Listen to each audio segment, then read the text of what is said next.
Hello, welcome back, and today I'm going to show you how to join your hexagons. So we're going to join them in strips first, and we need strips of 6 and strips of 5 unless you're doing a bigger blanket, and then strips of whatever you've decided to do. So we make sure that all the light pieces are facing up, and then we're going to join, as you can see I've joined the dark to the mid there, so we're going to be joining the dark to the mid there. So choose either your dark or your mid yarn, it doesn't matter which one. I would try and alternate it between lines so you use the yarn evenly. I'm going to pop a slip knot on, and this is the bit here that we're going to join together. So you're going to turn it over, ignore all my ends because I haven't sewn them in from the last lesson. You put your slip knot on your hook, you pick that up, we're going to the very first stitch.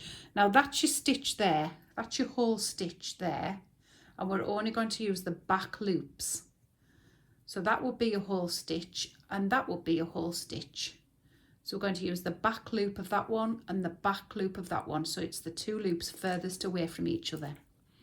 So go into your very first stitch and pick up, it's always a little bit trickier, the first one, pick up your back loop, and your very first stitch of that side and pick up your back loop. Fetch your yarn through in a slip stitch. So back loop, slip stitch. Now it's a soft slip stitch, you're not pulling it too tight, because if you pull it too tight it'll pucker. Slip stitch, and we're going to go all the way to the end. Slip stitch,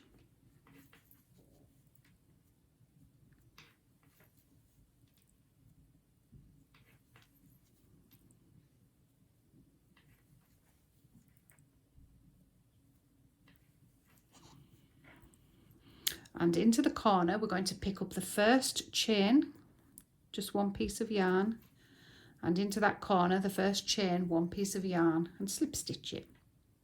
One single chain, cut it and pull it. Leave these like 1.5 to 2 inch tails because we'll use them later. And there you have it. And that's how you join.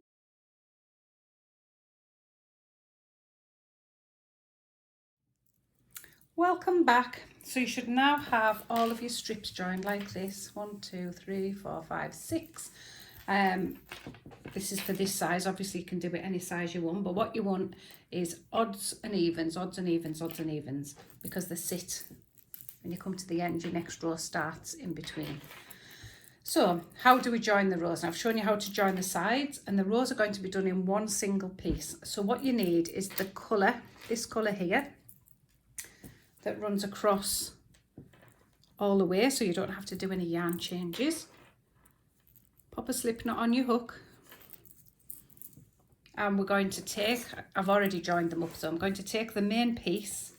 You're going to make sure it's going to sit where you want it to sit. So if we come to this piece here, this is the end. You've got to make sure that it's sitting where you want it to sit, because if you accidentally join it like that, you won't be happy. Okay, once we've done that, we turn that over, and that's your first starting point there. So let's get the hook in. So exactly the same, we're going to pick up the back loop, and we're going to slip stitch across. Back loop, slip stitch. You've done this before plenty of times if you've joined all your squares. Hexagons, I should call them.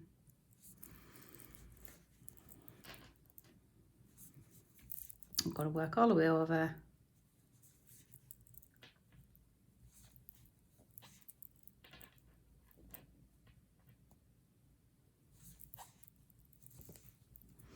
When we get to the corner,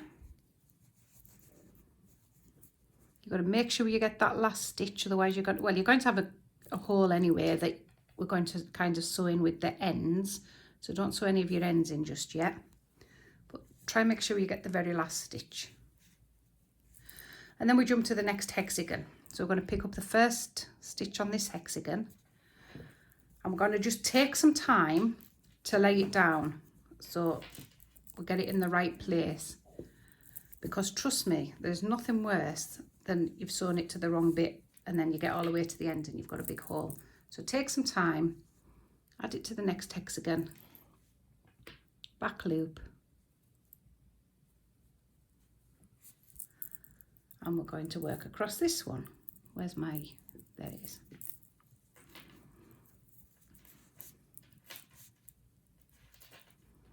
Back loop, slip stitch. And you're going to work all the way over, just doing that. So you do it in one piece.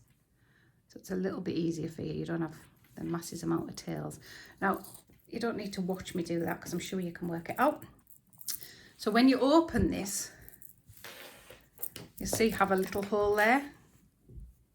So all you do is when you thread up your needle is you're going to pass it, or what I tend to do actually is I tie these in a knot like that, and then if you've got any others, tie them above it and then just sew those ends in, and then if you come back you'll find your little hole is gone. So get that done, get it all sewn up, and I'll show you how to add your little piece wherever it is, there it is, into there.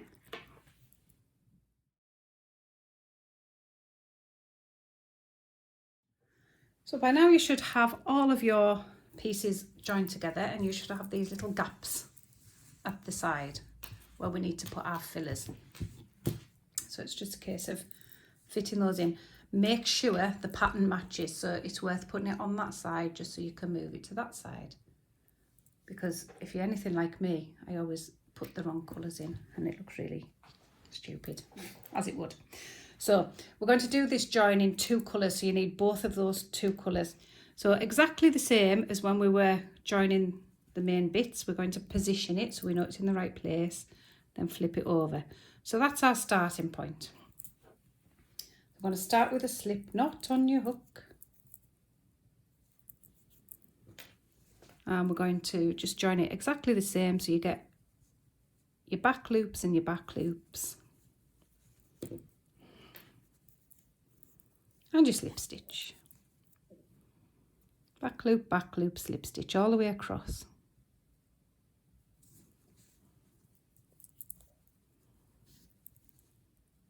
You can get a good rhythm going on this once you get going. But don't do it too tight. We don't want it puckered. We just want a nice soft slip stitch. If you find that you do it too tight, use a bigger hook. You've probably done that with your joining anyway, so make sure we get right into the corners, as far in as we can, and then we're going to reposition. So I usually pull this big and I reposition this piece so it's across like that.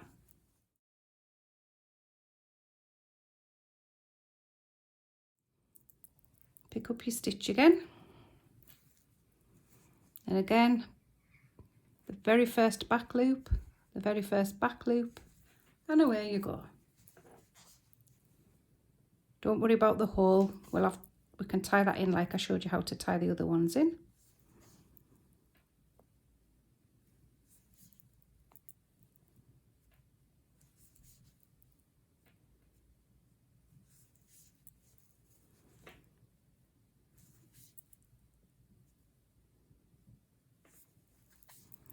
Nearly there. One more, and the chain one, so one in the chain. And we're going to pull that big and reposition again. Pull it round. Reposition it there. Hook back in. Get rid of the tail. So because it's a chain part, we're going to get that first chain and that chain at the back, and we're going to slip stitch all the way over.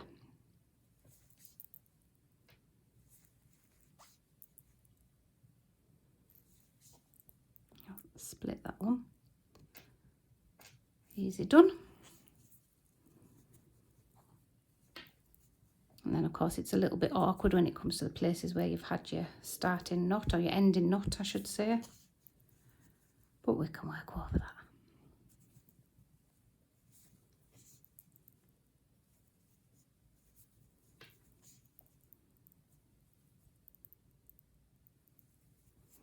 Nearly there. And your last stitch. Always the tight one. One single chain, cut it and pull it. And there you go. So we'd close this hole off by tying your ends together like I showed you just before. And that's a nice straight end now for when we add our border. So add all your fillers, come back, and we'll put our border on.